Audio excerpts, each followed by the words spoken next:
involved in, regardless of the particular reason for starting them, even if it's for oppression at times, they end up corrupt.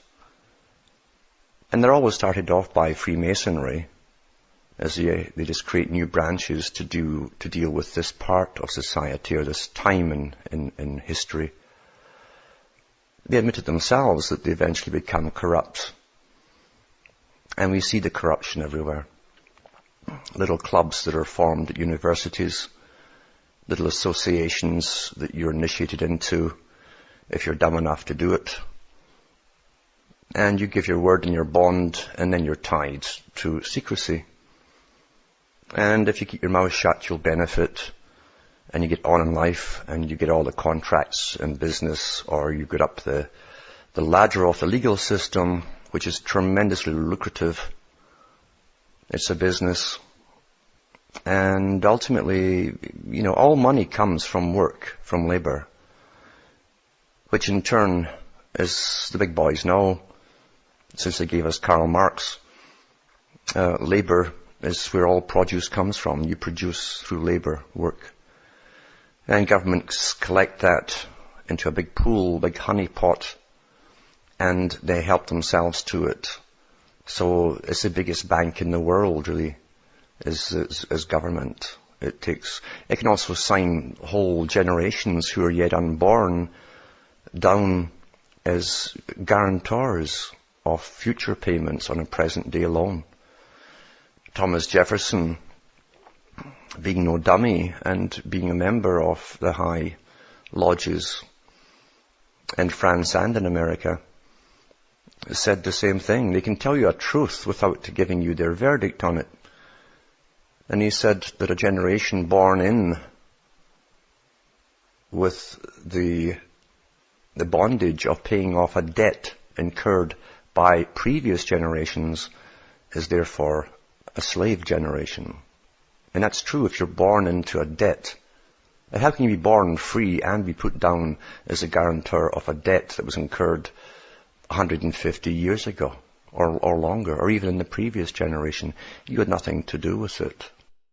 And that's where the legal side of the fiction breaks down, because they will pretend through voting that you vote them in. However, if you haven't been born yet, you couldn't have voted them in. And they'll never answer that question. However, it's in the old Lodge book. The Lodge book uses their Masonic Bible with the Old Testament, with all the rules in it, and slavery is quite acceptable in the Old Testament. You can sell yourself into bondage and your children and your children's children to pay off a debt, supposedly. All to please this wonderful deity that liked his breakfast burned in the morning, and he couldn't get enough of it. And that ran the world for an awful long time. How many countless generations were downloaded with this preaching and indoctrination, and that was their whole reality for hundreds and hundreds and hundreds of years. The law, they called it. The law is a wall. I liked the Devil's Advocate, the movie, where Al Pacino is supposedly the devil. It's a good story. It's got a lot of allegories in there too. And he owns the largest lawyer corporation in New York. And he tells his son, who doesn't know he is his son yet, that the way the world has been taken over is through lawyers and law. He says armies of them are being produced every year all over the world. Armies of lawyers. And this is where we are today, because we cannot say that the world system is illegal. They have made everything which they do legal. It's just simply immoral, you see. It's morally bankrupt. And that's the difference. Those who've studied societies, and all religions, can see the phases that we go through. And they'll also realize that the elite of any age or period or country don't perish. They move on to the next transitional phase, always running it from behind the scenes with a similar system, which must be based on something which we think is a unit of exchange, for instance, money, in order to keep control of it, even though you can keep idiots believing that they're in control of it by telling them they're free. This is the trick that's used to get masses to work for them and never know what's really going on. There's no system, in fact, you could go into that hasn't been tried before, like circles or cycles of them.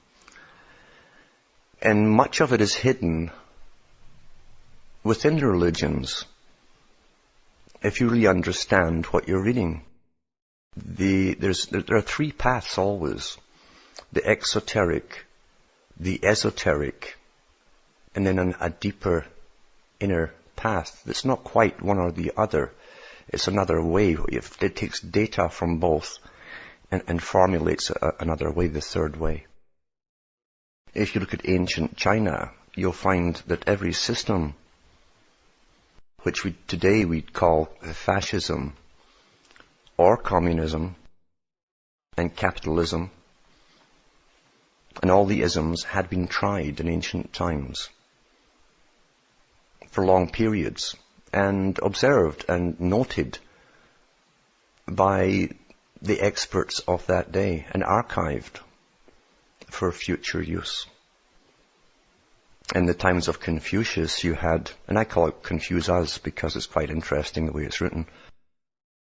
Confucius supposedly, apart from all the mythology of his birth and how righteous he was, who simply is a man who wanted to simply help the world, and so he's made to almost walk on water, meaning he's an illumined one, because the sun can be seen to walk on water at sunset if you live near the coast, before it sets. And anyway, Confucius just wanted to get up there, and he couldn't get a high position, supposedly in administrative capacity, because he was so darned honest, and the people who ran that system were so dishonest, so that he got petty positions, supposedly. On the one hand, he gave all the right way to live, the right way for social functioning to work, all the do's and don'ts, which they always do, always get these given to us, and every country's had their version of it and their founding mythological hero. To get the public to go along, the masses to go along with the agenda, run by very wise men at the top. Now, the public always think of a permanence, a stability of a system, because our lives are so short. And whatever data is fed into us, like history, it tends to keep you that way. They don't give you a continuity of long eons of time. That's reserved for a select few within every nation. If you understand the eons or ages of time, you can understand how you can use people until things don't work anymore. Everything is so corrupt. Because as the king goes, so do the people. Since we emulate, we mimic what we see at the top, it comes to a stage where everything is so corrupt it doesn't work. The Soviet Union got like that eventually, where I know people who visited countries like Poland while they were under the rule to visit relatives who were in hospital, and they had to bribe the staff to change the linen of their relatives who could be lying in urine, and so on. That's the stage that you reach when you can't go any further with it. Nothing really works. And all this had been tried thousands of years ago, as I say, with China. It had also been tried with those who gave the the ideals of Brahma in India, who kept the records of the ages. And they give an exoteric for the public, even still today, and an esoteric for those who want to follow the paths. But as I say, there's a third way, and you have to understand both to see it. People react throughout their lives to situations, mainly because on a conscious level they don't plan them. They adopt patterns of behavior, they adopt modes of behavior and tradition.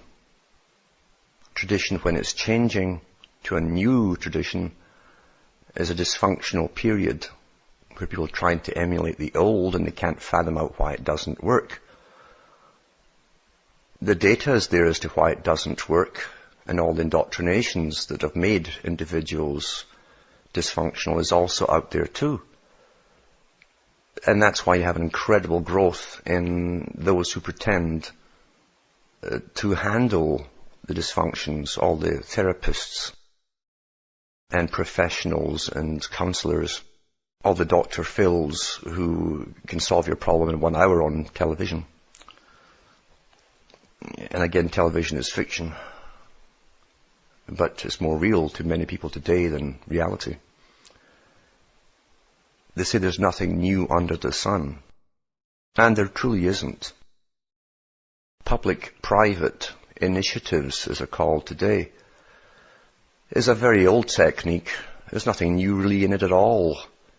It's where the public put in their labour in forms of money that's taken from them to build large building projects. The Masons love building projects. That's what it's all about. Is always building new and bigger and better and building bridges between countries and peoples and all that stuff. And sometimes they build real bridges, at least pay their cronies to design them. And the public do. They pay, that is. And then it's handed over to a private corporation because they tell you, well, it's going to cost so much to maintain. So in the public-private partnership deals, it's written to the new owners who buy the bridge or whatever for a song, a token, that the public will maintain it. So the public pay the costs of maintenance. They also pay tolls all the time, even though their tax money built the bridge in the first place. And this is called a better way. A better way. And it is a better way for those who own the bridges. It's much more convenient not having to put out some of your profit to maintain something, this public-private business.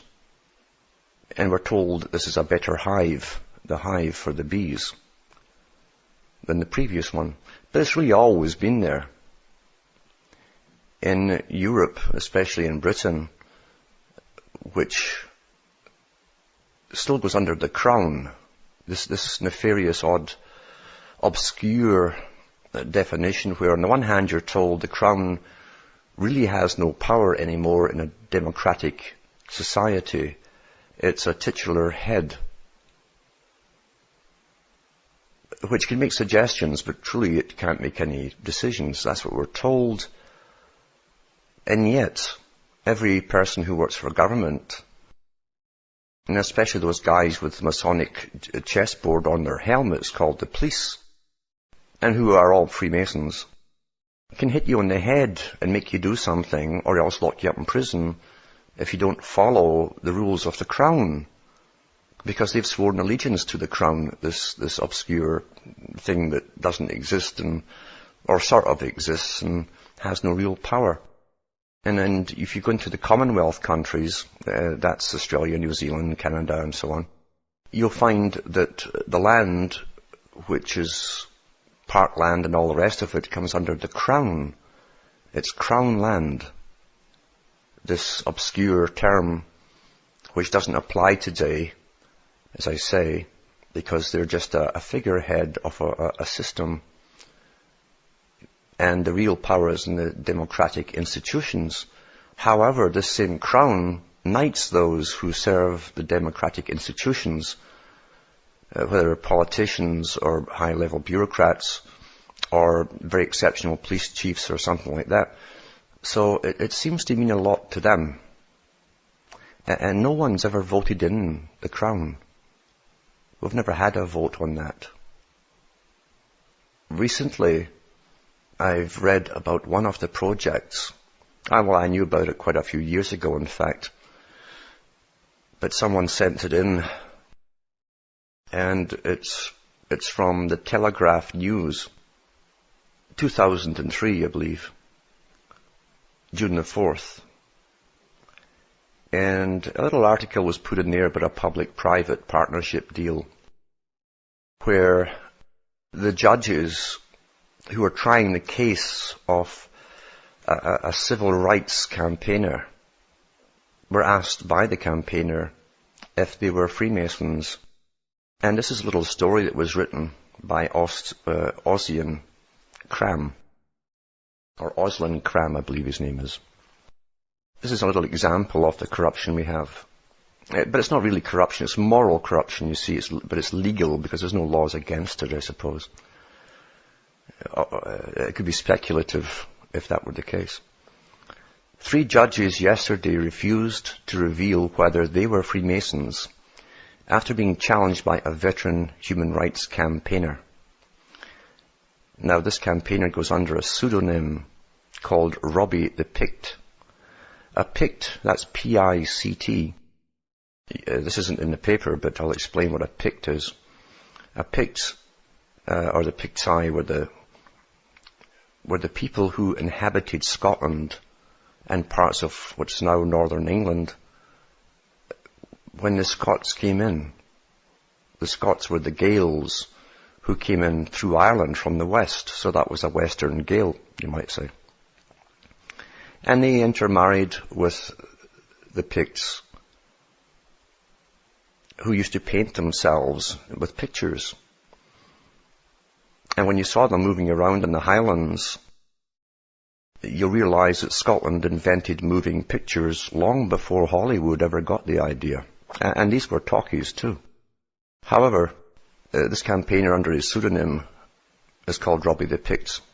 Robbie the Pict put the question to judges hearing his complaint that a secret society of senior figures in the Scottish establishment is undermining the impartiality of the judicial system. He believes that judges who are members of the speculative society could have influenced cases against him during his long-running campaign against tolls on the privately operated Isle of Skye Bridge.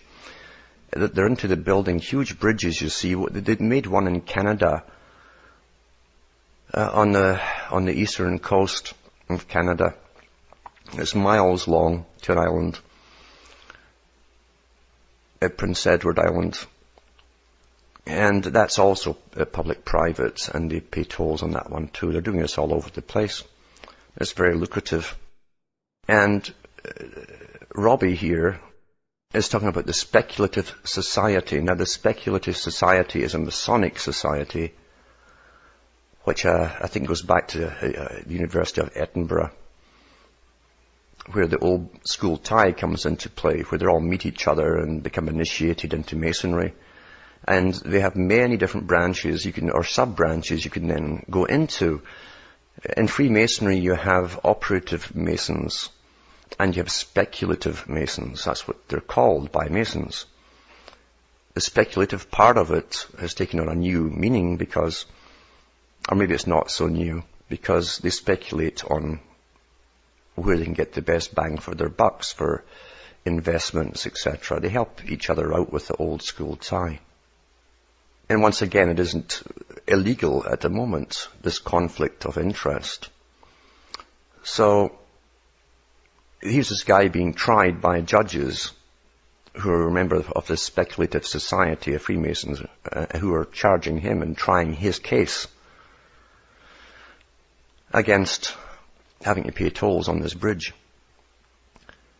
The campaigner said that Sir Ian Noble, chairman of the Skye Bridge Company, was a member of the same organization, and also suggested that the 250-year-old debating club, that's what they used to call them, had Masonic connections. There's no suggestion about that at all. Appearing at the Court of Session in Edinburgh yesterday before Lords Gill, Kirkwood and Wheatley. These are all lords, this old feudal system from the Norman system. Lord Gill, Kirkwood and Wheatley. There's a trinity for you. He demanded to know whether they were Freemasons. This is what he asked. Have you ever taken the oath for the purpose of entering into Masonic association? That was Robbie. After a few moments of silence, Lord Gill, the Lord Justice Clerk, this is a bigwig, asked him to continue reading his speech and said, we are certainly not going to answer that question right now, which is the right Masonic response, actually. You're supposed to get up and walk away, but it's harder for a judge to do that when he's trying a case. The protester replied, that is as much as I wish to upset your lordships. The rest is downhill, because he knew where it would go from there. A clique is going to try you, and they're going to get their way with you.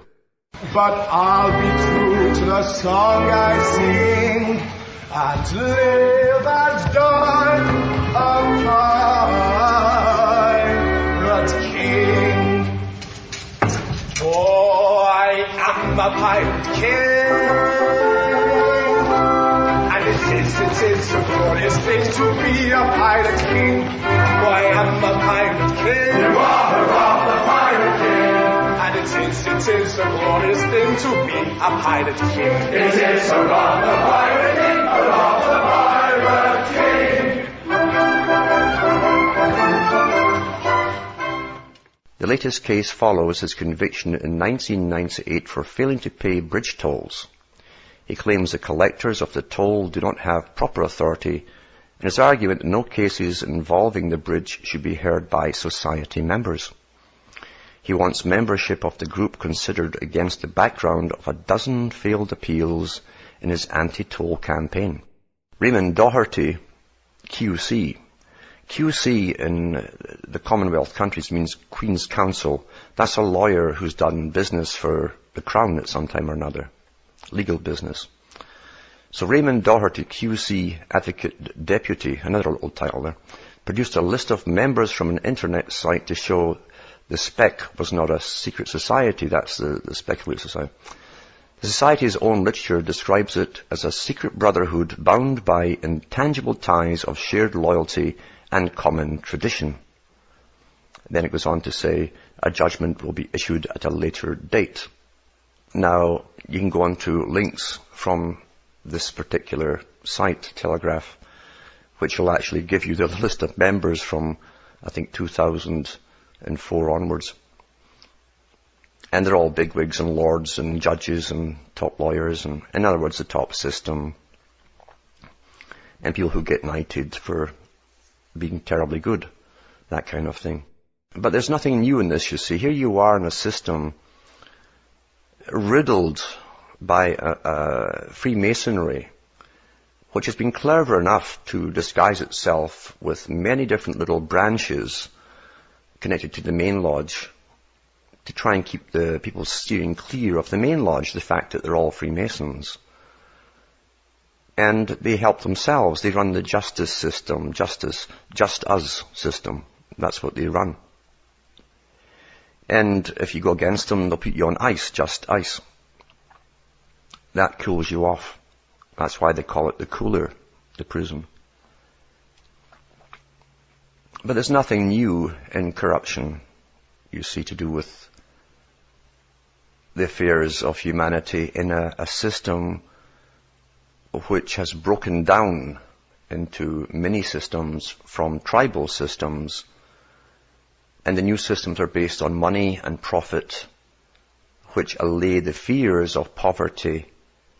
It allays the fears of starvation, unable to afford health care, that kind of stuff. Money is a key because the system is run on fear. So fear, unfortunately, is the motivating force for the corruption that we see all around us. And that's why when people are terribly afraid, they're prone to be used by dictators who will say everything. They'll voice all of your concerns for you, things which you've been thinking and discussing with others, They will voice them very clearly, succinctly, and you'll follow them, and then you give allegiance to them, only to find out that the persons and the people at the top are so full of fear themselves, fear of being overthrown eventually, that they come down on you. And they always benefit themselves. They'll plunder the country, in fact, at your expense.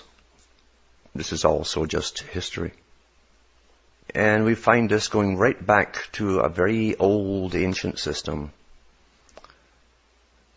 which introduced money. From money came standing armies. You can't have a standing army without money. It doesn't matter what form it takes. You need money to tax it from the people to pay and keep and train and hold a standing army. It's hard to get a volunteer militia where everybody in the country is a member to leave their homes and go and fight for something they don't quite understand halfway across the world. But you can do anything with a standing army, because a standing army in peacetime, they're mercenaries, you see. They're still little boys who run around forests going bang bang, you're dead, with toy guns, which is a tribal thing to play these types of games. However, very old men know how to manipulate the feelings of very young men. And if they can grab you early enough, they will get you into a uniform, the one form, one form. And you'll do their bidding for them, never knowing who's really benefiting. And most folk don't ask the questions. And then you can run around amongst the trees with uniforms on, with real guns going bang bang, you're dead. It's been able to grab an immature phase in every man early enough before he matures and gets wiser. That's why old men create wars for young men to fight. The old men benefit, and their offspring and families and dynasties benefit. Nothing new in it at all. And then official historians are hired to write the histories on behalf of the victor. Nothing new in that either. As I say, there's nothing new under the sun. The techniques, as I say, can be traced back and tried and tested in different countries like India and China, who tried them all. And they went to see how far each type of system could last before it was so corrupt that nothing worked. And so even that is down to a fine art. They know they must always keep appearing to change it to a next system. And they work on it to get the public to accept the new system. It's very much like if you imagine time being railroad tracks, and they set off a locomotive hauling a huge, long train, like the China Express that passes me every day. Tremendous force to get that train moving, with 2 or more engines in front. And once they get it moving, they have to judge when to apply the brakes, long before their stop. And that's kind of like the systems we live through over the eons of time. Very clever people with histories and archives of histories as opposed to public libraries, and who are really a priesthood in themselves, have access to all this information, and they can decide when to plunder a society for a while under some guise until the public catch on and things don't work. Well, rather than wait till the end, till they lose control, they set up the next phase, the next system, and sell that to the public. And for a while that will work too, as it builds up momentum, and then they start applying the brakes. So they must always have the next system ready and working as they're starting to apply the brakes. That's how it works. If they let it go to the very end and start all over again, they'd lose control of it. It would take forever to get it moving again. And that is the system. The great builders of ancient times, the standing army, the taxation, the cities, city-states, the artificial systems, Plato called them the beehive, city-states, where once you have people within those walls and you train a generation, you can make them believe anything and make them believe anything is normal. And they generally will never question it. And we see that today. We've all been brought up the same way, really. But within those artificial systems, once you get them from a real system, which is either nomadic or agrarian, settled, scattered families or tribes, part of really a greater tribe, you can make the city the artificial people who must have money to live because they can't grow anything, they can't even feed themselves on their own. And to produce anything, they must use money to pay for it, anything they made building. That's why Nimrod is glorified by all mystery religions as the big builder. And once you have a money system and a taxation system, you can then carry on your big building projects through conquering peoples with your standing army, filling your coffers with 9/10 for me and 1 for the state. That's how they do it. And then they go on to the next country and plunder, and they call it empire building, until you reach the stage which we're pretty well at now, is the global empire, the big honey pot, where everybody and everybody's child is down as collateral forever because it can't be paid off with compound interest, all the debts incurred. It's a numbers racket, as they used to call the gambling. Carefully designed, with the full knowledge that parents, single or two-parent families, are so caught up in the world and trying to get through, they'll never figure it out themselves. They don't have time. They're so stressed out, they just want to be hypnotized by television when they come home. And they want the state to take care of their child for them through daycare and schooling. And then they wonder why they can't recognize the child anymore when it has these strange opinions and values all given to them by the state. Exactly as Bertrand Russell said in his book, written after he experimented with his own schools by the Crown, permission of the Crown. His book was called Education and the Good Life. It's a term they often use for their system. The public think they mean themselves. We're all going to have the good life. But it never did, because Russell never ever considered the average person anywhere as his own equal. None of them do. Oh, I am a pirate king, and it is a glorious thing to be a pirate king. Oh, I am a pirate king. You are the pirate king, and it is a glorious thing to be a pirate king. It is a pirate king.